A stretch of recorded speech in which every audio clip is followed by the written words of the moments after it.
Hello, everyone. Welcome to our breakout on our asset owner panel. I'm Jessica Donohue, Executive Vice President at State Street, and I'm joined by what hopefully will be a great panel. We're having a few technical difficulties bringing a few folks in, but I will be joined hopefully very shortly by Jace Albee, who's the Chief Investment Officer of the Texas Retirement System of or the Teachers Retirement System of Texas, David Gertz, Deputy Chief Investment Officer at Prim, as well as Torbjorn Hamnmark, who's the Head of Strategic Asset Allocation at AP3. And for some reason, we are having an easier time connecting with Europe this morning. So we have Torbjorn here to start our discussion. But I want to thank you all for joining us as part of the panel. And we'll get into maybe our first question. So, Torbjorn, are you there and do you hear me? Thank you very much. Well, thanks again for joining. We're hoping that the other two panelists come in. But what I'm just going to start out with, and we'll make this a little bit more of a dialogue while they're working on connecting them, is 2020 has been a challenging year in so many ways, and not the least of which is the persistence of the low rate environment and economic uncertainty due to COVID-19. So, as an asset owner, how is this changing your approach to asset allocation, and are you rethinking the role of fixed income, liquidity, and private assets? Of course, you need to adjust your long-term expectations for your portfolio. And I think that journey that you talked about downwards in interest rates really started before the COVID crisis, where we had a huge drop in interest rates already in 2019. And overall, we had a huge re-rating of asset prices in 2019 already. But as you said, that's certainly been continued and exaggerated by the COVID crisis as well. For our portfolio, that means that our long-term expected returns are probably something between 0.5% and 1% lower than compared to 2 years ago. So that's a significant shift given how low the starting point for expected returns were. So what do we do about it? We still have a significant portion of the portfolio in fixed income, but that is a very high quality fixed income portfolio. So that is also very low yielding portfolio, but that is to keep a significant part of the portfolio fairly liquid, just for the cases that we saw this spring that the market might become very volatile and present opportunities to reallocate into risk. And I think that is a really benefit income portfolio.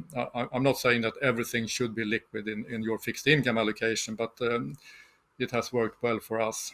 And it's a very conscious strategy. And that means that the remainder of the portfolio is relatively high risk. That is either private assets, mostly in the form of equities, or public listed equities, of course. So we are gradually moving towards that more risky space of our investment universe. Are you starting to deploy leverage at all to enhance your returns? In the sense that we rely on leverage a lot in our private portfolio. The private portfolio is our own property companies, infrastructure companies, and the timberland. And those companies, in particular, the property companies and infrastructure companies are levered, and they certainly make use of the low interest rates. Yes. Okay, and have you? I know you've had a number of discussions with your board and others to get them used to the idea of I guess, a different return expectation going forward. Any color you can give us on that in just the recalibrating of expectations? Yes, we lowered our long-term return expectations from 4% real to 3.5% real about a year ago. That was before the COVID crisis. If we were to do the same exercise again, that's probably another 0.5% down after this year. But I think that's super important to have your board and your trustees to think in realistic terms, and I think the same goes for policymakers. To be honest, Yeah, I hear you completely on that, and it really is a dialogue to understand the changing investment environment and what that might mean long term, and to reset those expectations. I guess are you finding as just maybe to dive in a little bit, because we're again missing a couple panelists, but the with the private assets and the real estate portfolio, are you finding, I'm certainly hearing that the returns on different types of real estate, for example, and the move to get more infrastructure investment is certainly a trend. Is that one that you're seeing? no, it's a strong trend in the industry for sure, and of course that's part of the risk as well, that those assets become very pricey as well. Mm-hmm. I think it's very difficult to invest in those asset classes on a generic basis. It's almost stock picking that you have to do. And in our case, that means building our Swedish property companies primarily, looking at primarily European infrastructure. On the timberland side, we're actually more global. And also, I'm forgetting one very important part of that portfolio. That it's of course our private equity portfolio, which in a similar category, and that part is also more global. Okay. Well, wonderful. I think we'll maybe move on to a question. Over the recent years, there's been a trend in asset owners globally bringing asset management in-house, and this idea of internalization. What's been your approach, maybe at the AP funds broadly even, and what have you learned? Has this really changed, your relationship with asset managers in any way? Well, first of all, I think most AP funds, and in particular AP3, has been moving assets in-house over the past few years. And as you know, the AP funds are extremely cost-focused. So that's been one driver. But I think of late, I think there are two other very, very significant drivers, and one is sustainability and being able to act as a responsible owner and a responsible investor. And AP3 puts a lot of efforts into corporate governance. That's been a driver to manage all European equities in-house, more and more of the US equities, and less so of emerging market equities, which is not our expertise. So that's still managed almost entirely externally. I think the other push for moving assets in-house is to be more active, not only as a responsible owner and on the governance side, but being more of an active manager. So we are less passive today and more active. So because we see the opportunities in the market, and so far it's been a surprisingly good experience, I think. Have you found it challenging to find the right talent to bring in for internal management? I think we as an AP fund we have a very strong possibility to attract senior people. I think, and that's what you look for. Maybe you want a strong senior team with lots of experience. Being in Stockholm is probably more easy for our Swedish, Scandinavian, and European portfolios, but also fairly successful in our management of the US assets, I must say. So it's been good.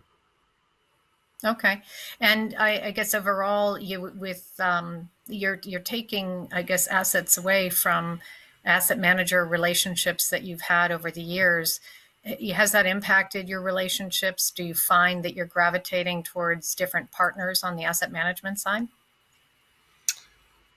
I wouldn't say so. We still have very strong relationships with the very large providers of indexed or enhanced index mandates that we have had for several years.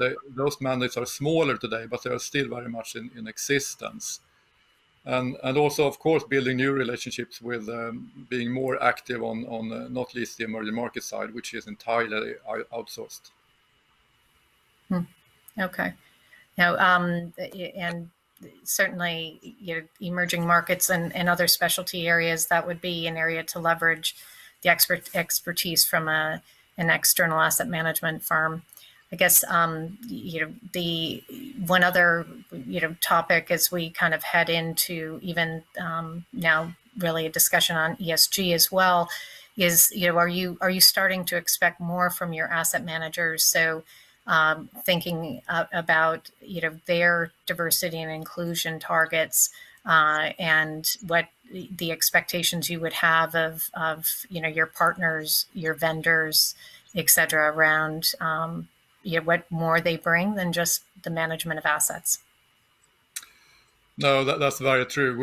We did fund a couple of new small cap mandates last year, and of course sustainability and corporate governance becomes super important, and it's not the only thing we rate managers on, but it's very important, and also I think maybe we have not had such a loud voice there, but I feel that managers like us also put more pressure on index like mandates or enhanced index mandates. Oh, great. Torbjorn, thank you so much. And I think, David, we have you now live. Is that right? Torbjorn, I'm going to ask you, can you hear David? I can see him, but not hear him, no. Okay. So if we can get our technical group to continue working on volume for David, that would be great. And David, just jump in the moment you get a sense that we've got you back. I'm going to go back to a question that came, Torbjorn, from one of our attendees who asked, given the overall lower yield and lower expected returns, should emerging market debt become more prominent as part of your fixed income allocation? Any thoughts you have on that? We are not in emerging market debt at the moment, but I think it's a really interesting asset class, and primarily, of course, you can see the higher bond yields in comparison, but also I think those markets have been so much less affected by monetary policy, so that should make them more risk-based priced markets, and they should be able to offer the investors a more reasonable risk premium compared to other fixed income markets in the developed world. Yes. Okay. No, great. And we're going to try again. David, can you hear me? Okay. So again, it looks like you can hear me, but I can't hear you. All right. So we'll continue on maybe with one other question, Torbjorn, on basically the internalization. And I know I'm mixing up our Q&A with our typical panel questions, but thank you for bearing with me.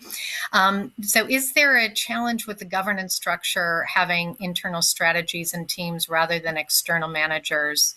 And what happens when a strategy underperforms when it's internally managed? No, I guess you have the luxury sort of having a very hands-on management of the internal teams, and you in real time understand what works and doesn't work. That could be a lot tougher with an external manager. But in general, when we choose an active manager, being internal or external, it's for the long term. We are not looking at super short alpha creation and so on. So I would like us to see as a long-term and committed investor in both cases, to be honest. Okay, great. Thank you for that. And then one question that came in specifically for you. How do you see the long-term strategic asset allocation change over time? Will it automatically need to be more risk in order to keep returns stable? That's the multi-billion-dollar question. I actually lean towards overall portfolios being forced to take a bit more risk, but I'm against sort of going down the risk curve in the credit market. I feel that part of the investment space have been so strongly influenced by monetary policy. Um, but of course, you need to be aware of the kind of risk you're taking, and it will depend extremely much on what kind of investor you are. Right. Okay. Now that's great. I think it is a question of how fast can you respond if conditions do change as well, right? Yes, and also of course your liability structure for the AP funds. We are a buffer fund in the Swedish national pension system. We do not have specific liability sides. So it is very important for us to generate good returns over the long-term horizon. That's probably the most important task we have. Okay. Thank you for that. I'm just going to ask again, were we able to get David connected or Jace?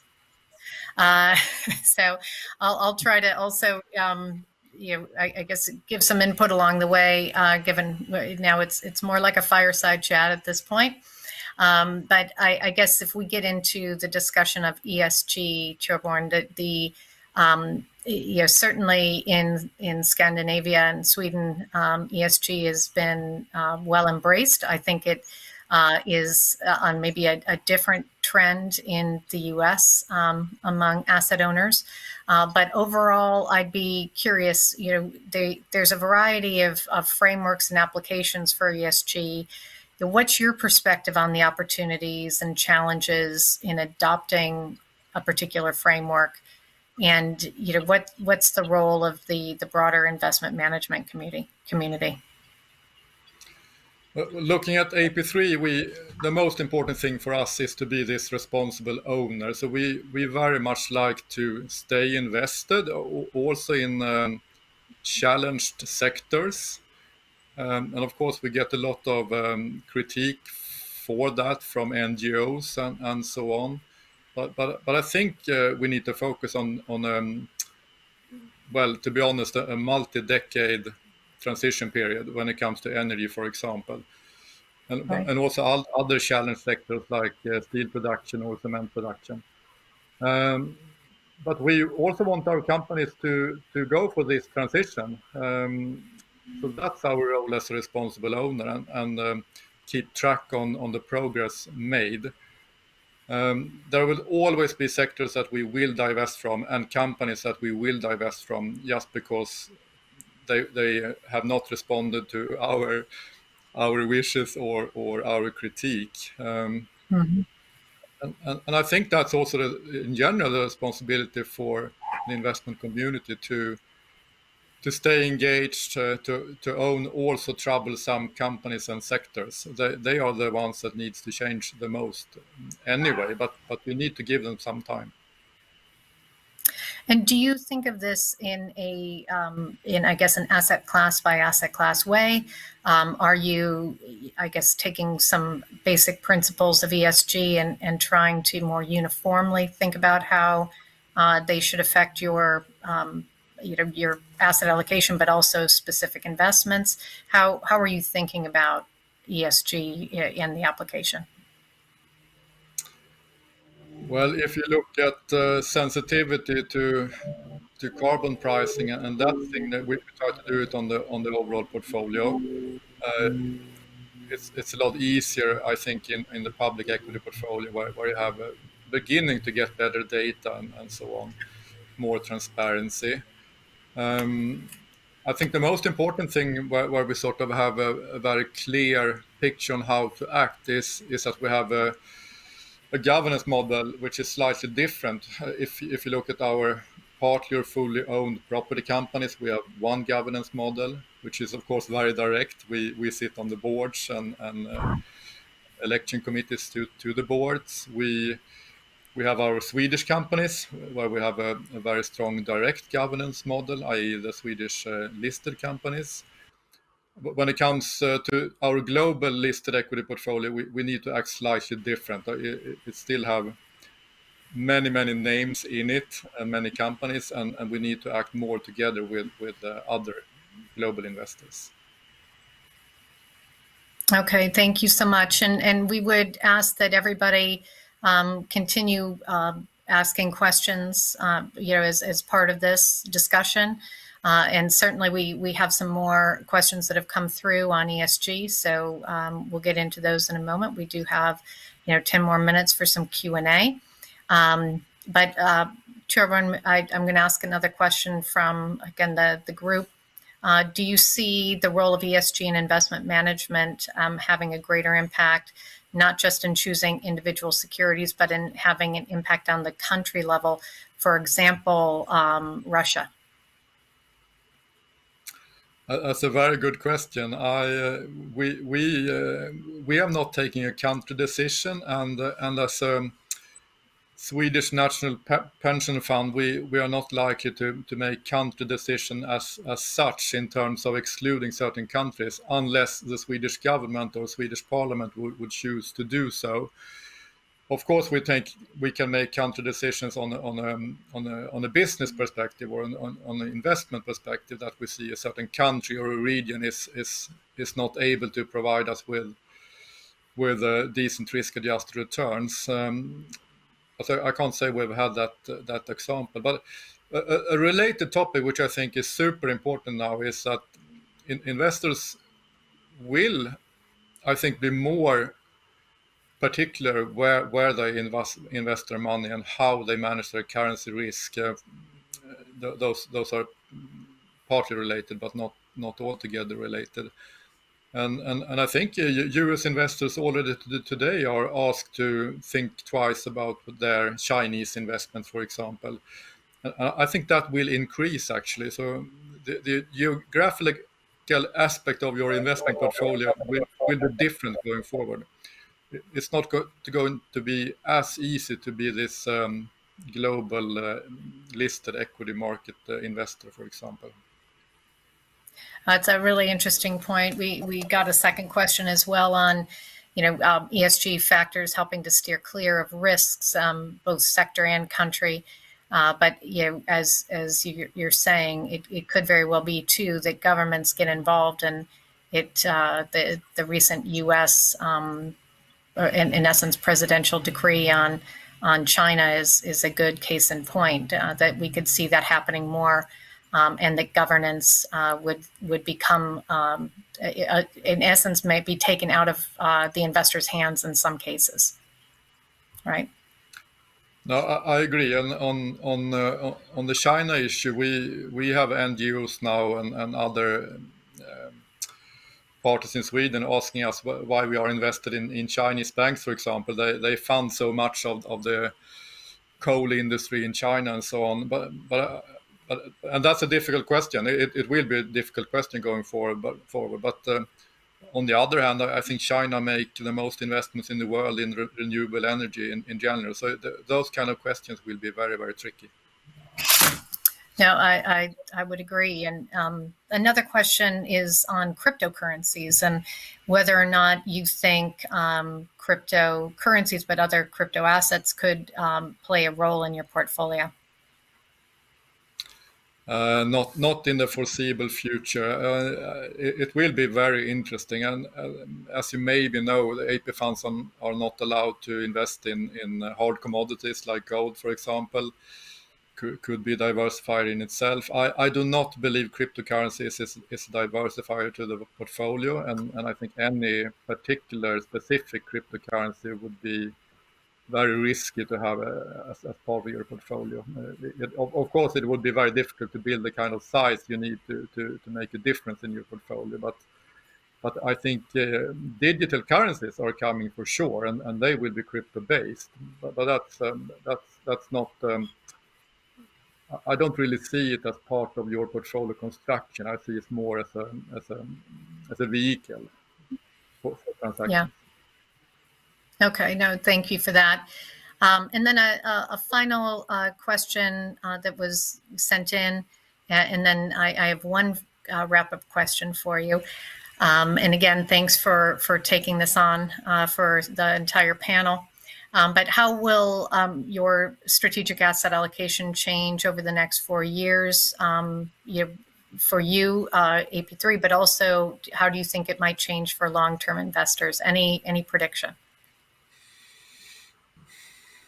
I think overall portfolio returns will be low. I don't see really a market crash. I think central banks will be super focused in the next couple of years of sort of avoiding that. But I think it will be say that we have negative returns for a couple of years, not double digit or anything, just low single digit negative returns. That would be a very, very new kind of environment for long-term investors. I think that will trigger a rethink of how you invest. Yeah, and it does make you wonder as well whether or not strategic asset allocations will have to be reviewed at a higher frequency. Do you think that's the case? Well, I'm a bit sort of concerned that markets will not be super volatile, and that sounds like a stupid concern maybe, but that will also probably mean that there's not so many opportunities there. There won't be that much of a distressed sale or distressed opportunity for a long-term investor. To be honest, I think that's partly what we were looking for this year, and it hasn't really happened yet. Might still happen, of course, during this pandemic. Okay, thank you for that.